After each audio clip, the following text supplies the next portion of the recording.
बोलो आदिशक्ति माता भवानी की जय। बोलो शेरा वाली मैया की जय। जन्मेजय बोले, श्री राम ने भगवती जगदम्बा के इस सुखदायक व्रत का अनुष्ठान किस प्रकार किया, वह राज्यच्युत कैसे हुए और फिर सीताहरण किस प्रकार हुआ। व्यास जी बोले, पूर्व काल में श्रीमान महाराज दशरथ अयोध्यापुरी में राज करते थे। वह सूर्यवंश में श्रेष्ठ राजा के रूप में प्रतिष्ठित थे और वे देवताओं तथा ब्राह्मणों का पूजन किया करते थे। उनके 4 पुत्र उत्पन्न हुए जो लोक में राम, लक्ष्मण, भरत तथा शत्रुघ्न नाम से विख्यात हुए। गुण तथा रूप में पूर्ण समानता रखने वाले वे सभी महाराज दशरथ को अत्यंत प्रिय थे। उनमें राम महारानी कौशल्या के तथा भरत महारानी कैकेयी के पुत्र कहे गए। रानी सुमित्रा के लक्ष्मण तथा शत्रुघ्न नाम वाले जुड़वा पुत्र उत्पन्न हुए। वे दोनों किशोरावस्था में ही धनुष बाणधारी हो गए। महाराज दशरथ ने सुख बढ़ाने वाले अपने 4 पुत्रों के संस्कार भी संपन्न कर दिए। तब एक समय महर्षि विश्वामित्र ने दशरथ के यहाँ आकर उनसे रघुनंदन राम को मांगा। महाराज दशरथ ने यज्ञ की रक्षा के लिए लक्ष्मण सहित 16 वर्षीय पुत्र राम को विश्वामित्र को समर्पित कर दिया। प्रिय दर्शन वे दोनों भाई मुनि के साथ मार्ग में चल दिए। रामचंद्र जी ने मुनियों को सदा पीड़ित करने वाली तथा अत्यंत भयानक रूपों वाली ताड़का को रास्ते में ही एक बाण से मार डाला।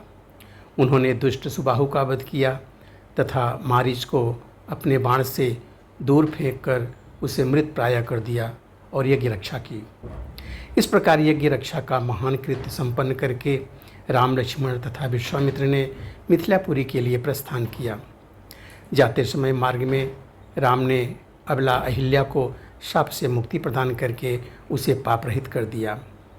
इसके बाद वे दोनों भाई मुनि विश्वामित्र के साथ जनकपुर पहुंच गए और वहां श्रीमान राम ने जनक जी द्वारा प्रतिज्ञा रूप में रखे गए शिव धनुष को तोड़ दिया और लक्ष्मी के अंश से उत्पन्न जनक नंदिनी सीता के साथ विवाह किया। राजा जनक ने दूसरी पुत्री उर्मिला का विवाह लक्ष्मण के साथ कर दिया। शील संपन्न तथा शुभ लक्षणों से युक्त दोनों भाई भरत तथा शत्रुघ्न ने कुशध्वज की 2 पुत्रियों मांडवी तथा श्रुतकीर्ति को पत्नी रूप में प्राप्त किया। हे राजन, इस प्रकार उन 4 भाइयों का विवाह मिथिलापुरी में ही विधि विधान से संपन्न हुआ। तत्पश्चात महाराज दशरथ ने अपने बड़े पुत्र राम को राज्य करने योग्य देखकर उन्हें राज्यभार सौंपने का मन में निश्चय किया। राज तिलक संबंधी सामग्रियों का प्रबंध हुआ। देखकर रानी कैकेयी ने अपने वशीभूत महाराज दशरथ से पूर्व कल्पित 2 वरदान मांगे। उसने पहले वरदान के रूप में अपने पुत्र भरत के लिए राज्य तथा दूसरे वरदान के रूप में महात्मा राम को 14 वर्षों का वनवास मांगा। कैकेयी का वचन मानकर श्री रामचंद्र जी सीता तथा लक्ष्मण के साथ दंडक वन चले गए, जहाँ राक्षस रहते थे। तदनंतर पुत्र के वियोग जनित शोक से संतप्त पुण्यात्मा दशरथ ने पूर्व काल में एक ऋषि द्वारा प्रदत्त शाप का स्मरण करते हुए अपने प्राण त्याग दिए। माता कैकेयी के कृत्य के कारण पिता की मृत्यु देखकर भरत ने भाई श्री राम का हित करने की इच्छा से अयोध्या का समृद्ध राज्य स्वीकार नहीं किया। उधर पंचवटी में निवास करते हुए श्री राम ने रावण की छोटी बहन अतिशय कामातुर शूर्पणखा को कुरूप बना दिया। तब खरदूषण आदि राक्षसों ने उसे काटी हुई नासिका वाली देखकर अमित तेजस्वी राम के साथ घोर संग्राम किया। उस संग्राम में सत्य पराक्रमी श्री राम ने मुनियों का कल्याण करने की इच्छा से अत्यंत बलशाली खर आदि राक्षसों का संहार कर दिया। तत्पश्चात लंका जाकर उस दुष्ट शूर्पणखा ने राम के द्वारा खरदूषण के संहार का समाचार रावण से बताया। वह दुष्ट रावण भी संहार के विषय में सुनकर अत्यंत क्रोधित हो उठा और वह तब रथ पर सवार होकर मारीच के आश्रम में पहुंच गया। सीताहरण के उद्देश्य से रावण ने मायावी मारीच को असंभव स्वर्णमृग बनाकर सीता को प्रलोभित करने के लिए भेजा। तत्पश्चात वह मायावी मारीच अत्यंत अद्भुत अंगों वाला स्वर्ण मृग बनकर चरते चरते सीता जी के सन्निकट पहुंच गया और उन्होंने उसे देख लिया। उसे देखकर दैवी प्रेरणा से स्वाधीन पति का स्त्री की भांति सीता ने श्री राम से कहा, हे कांत, आप इस मृग का चर्म ले आइए। राम भी बिना कुछ सोचे समझे लक्ष्मण को सीता के रक्षणार्थ वहीं छोड़कर धनुष का बाण लेकर उस मृग के पीछे पीछे दौड़ पड़े। करोड़ों प्रकार की माया रचने का ज्ञान रखने वाला मृग रूपधारी वह मारीच भी राम को अपने पीछे दौड़ाता देख कर कभी दिखाई पड़ते हुए, कभी आंखों से ओझल होते हुए एक वन से दूसरे वन में बहुत दूर लेकर चला गया। राम ने अब उसे हस्तगत समझकर क्रोधपूर्वक धनुष खींचकर अत्यंत तीक्ष्ण बाण से उस कृत्रिम मृग को मार डाला। राम के प्रबल प्रहार से आहत होकर वह मरणोन्मुख मायावी तथा नीच मृग चीख चीख कर चिल्लाने लगा, है लक्ष्मण, मैं मारा गया। उसके गगनभेदी चित्कार की ध्वनि को सीता ने सुन लिया। यह तो राम की पुकार है। ऐसा मानकर उसने दुखी होकर देवर लक्ष्मण से कहा, हे लक्ष्मण, ऐसा प्रतीत होता है कि वह रघुनंदन राम आहत हो गए हैं, अतः तुम शीघ्र जाओ। हे सुमित्रानंदन, वे तुम्हें पुकार रहे हैं, वहाँ शीघ्र ही पहुँचकर उनकी सहायता करो। तब लक्ष्मण ने सीता से कहा, हे माता, राम का वध ही क्यों ना हो, मैं आपको इस आश्रम में इस समय असहाय छोड़कर वहाँ नहीं जा सकता। हे जनक नंदिनी, मुझे राम की आज्ञा है कि तुम इसी आश्रम में रहना। उनकी आज्ञा का उल्लंघन करने में मैं डरता हूँ, अतः आपका सामीप्य नहीं छोड़ सकता। हे सुचिस्मृते, यह मायावी भगवान श्री राम को बहुत दूर दौड़ा ले गया है। यह जानकर के मैं आपको छोड़कर यहाँ से एक पग भी नहीं जा सकता। आप धैर्य धारण कीजिए। मैं तो ऐसा मानता हूँ कि इस समय संपूर्ण पृथ्वी लोक में श्री राम को मारने में कोई समर्थ नहीं है। राम के आदेश का उल्लंघन करके तथा आपको यहाँ छोड़कर मैं नहीं जाऊँगा। व्यास जी बोले, तत्पश्चात सुंदर दांतों वाली तथा सौम्य स्वभाव वाली सीता ने दैव से प्रेरित होकर शुभ लक्षण संपन्न लक्ष्मण से रोते हुए यह कठोर वचन कहा, हे सुमित्रा तनय, अब मैं जान गई कि तुम मेरे प्रति अनुराग युक्त हो और भरत की प्रेरणा से मेरे प्रयोजन से यहाँ आए हो।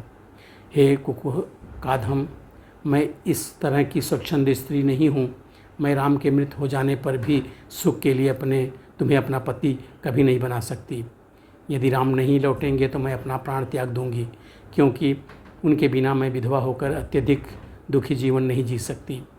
हे लक्ष्मण, तुम जाओ या रहो, मुझे तुम्हारी वास्तविक इच्छा का पता नहीं है।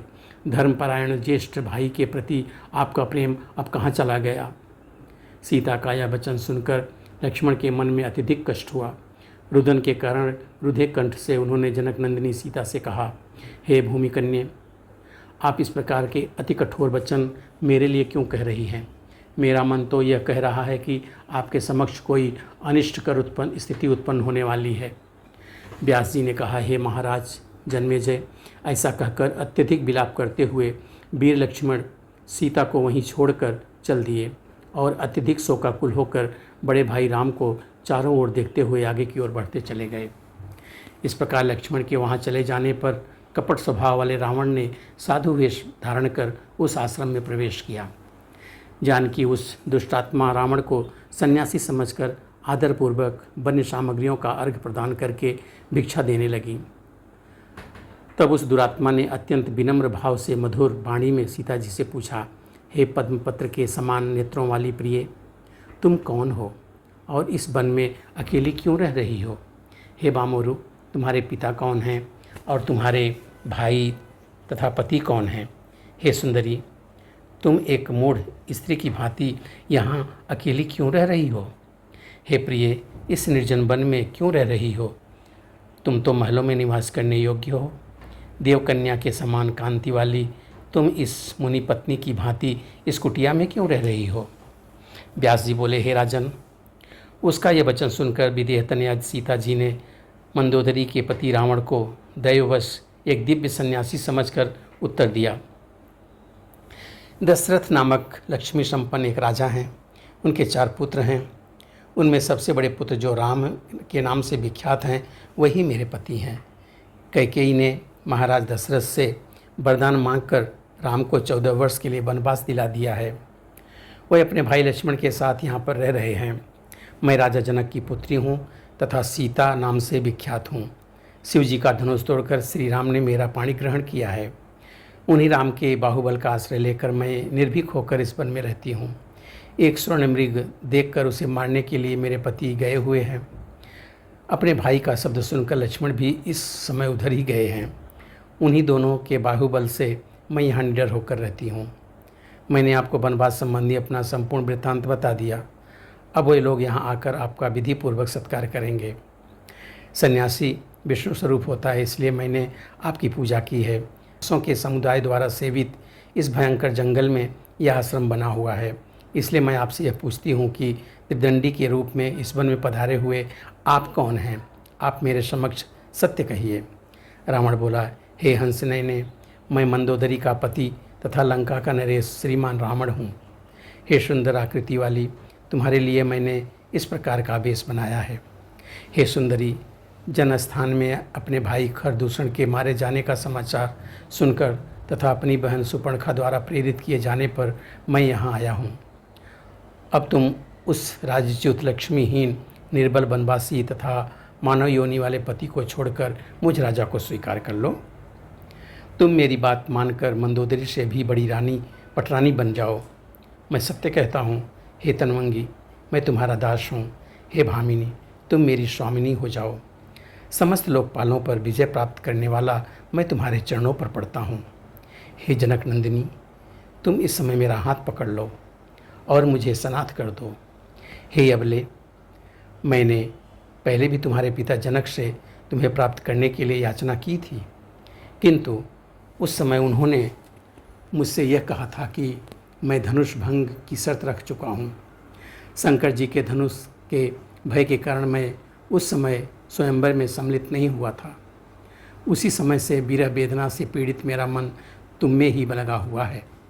हे श्याम नयनों वाली, तुम इस वन में रह रही हो, यह सुनकर तुम्हारे प्रति पूर्व प्रेम के अधीन हुआ मैं यहाँ आया हूँ। अब तुम मेरा परिश्रम सार्थक कर दो। इस प्रकार यहाँ पे तृतीय स्कंद का 28वां अध्याय पूरा होता है। बोलो सच्चे दरबार की जय। बोलो शेरा वाली मैया की जय।